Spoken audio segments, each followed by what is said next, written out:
After another dozen hours or so, I opened the bathroom door. The lights in the cabin were back to normal, and I couldn't smell any sulfur. I cautiously made my way back to my seat and almost cried when the grinning, crying flight attendant came by offering a meal. That crappy airline food was the most delicious thing I'd ever eaten. When I'd finished, my mind immediately turned to Mary. What had happened to her? I crept down the aisle towards first class, trying to keep a low profile. Surprisingly, the flight attendants were nowhere to be seen. They'd almost seemed to ignore me, almost as if they wanted me to go find her.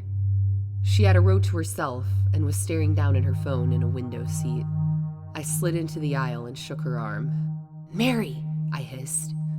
She pulled out her headphones and stared at me with a surprised expression. "Yeah? What's going on?" "Are you okay?" I asked. "What did that thing do to you? What did they do to you?" "I'm sorry. Remind me how I know you?" "What do you mean? I realized with sinking horror that she had no idea who I was. I fought back tears. "Mary, how long have you been on this flight?" She checked the watch on her wrist. "Well, it's 4:03 a.m., so a few hours at least." She stared at me the same way you'd look at a person claiming they were the second coming of Christ. Her tone was low and reassuring. "Hey, don't worry so much. Look on the bright side. We'll be landing in about an hour." I felt an iron grip on my arm and looked up to see two flight attendants. "Sir, this area is for first-class passengers only." They were still crying and grinning, but just with tears this time. I could still see streaks of blood staining the front of their uniforms, though. I was escorted back to my seat, where I spent the next several days. Attendants continued to stop by with food. I would use the bathroom and soon was going absolutely crazy with the monotony. In retrospect, those few days weren't so bad. There's a lot of content on the internet after all, even with crappy plane Wi-Fi. No, it didn't get really bad until around 10 days later, when the Wi-Fi failed. It was sometime a week later that I lost control and began screaming for a flight attendant. They didn't come for several minutes, but eventually one did. Just let me see the captain," I asked. The flight attendant bent low and spoke with that same customer service voice. "I'm sorry, sir. The captain has made his decision regarding you quite clear. You didn't answer his call and will, therefore, wait." "How long?" "Quite a while, I'm afraid. Don't worry though, sir. We'll be landing in about an hour." She straightened and walked away. I started making notches on various parts of the seat back to keep track of different things. One notch for each time I used the bathroom, one for each meal, one for every time I watched a given movie, that sort of thing. It was hell. I watched every movie in the seat back a dozen times over. If I ever acted out badly enough, I would be escorted back to my seat by one or more flight attendants. Any attempt at conversation with other passengers was met with confusion by them, followed by a quick escort back to my seat. I guess it was on or around day 30 that, in a moment of panic and psychosis, I broke my laptop and phone, screaming at the top of my lungs. No one around me reacted in any way. 2 months later, I stunk. The muscles in my legs were tight and cramped constantly.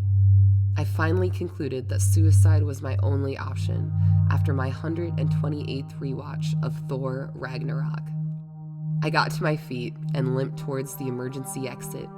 I knew normally the pressure inside the airplane forced the doors closed, but I figured that nothing about my situation was normal.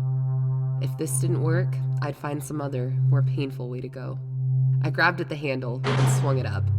To my shock, the door opened easily, though no wind of any kind whipped around the cabin.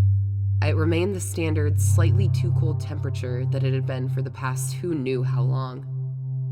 The open door called to me, a black portal out of the plane. I stared at it for a long moment, almost too long. An attendant's hand grabbed my shoulder, pulling me away. In a fit of anger and strength that surprised me, I wrenched away and jumped out of the plane. The wind whipping past my face was almost magical, a new sensation after so many months of the same. The ocean below me grew closer and larger, and I realized that suddenly, I didn't want to die after all. It grew larger and larger and larger until it seemed that all I could see was darkness and waves. I impacted the surface of the water so fast and hard that my entire body jerked around in the seat. I pulled my hand back, sucking at my bruised knuckle. I'd hit it on the seat in front of me. "No," I whispered, then shouted, "No, no, no!" A flight attendant ran down the aisle, kneeling beside me. "Are you okay, sir?"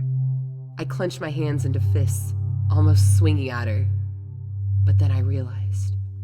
She wasn't grinning. She wasn't crying. To be honest, she looked a little scared of me. I reached into my right hand down to my pocket where I could feel my now unbroken phone. 4:04 a.m.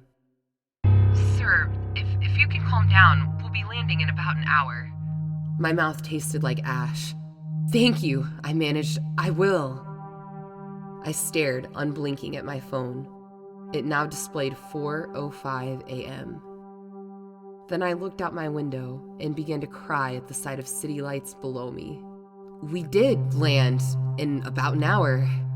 I can't even begin to explain why or how, but I'm currently sitting in an airport cafe typing this out. I'm free, I'm out, and I'm never going flying again. I just hope the bartender here at the airport has a naturally wide grin.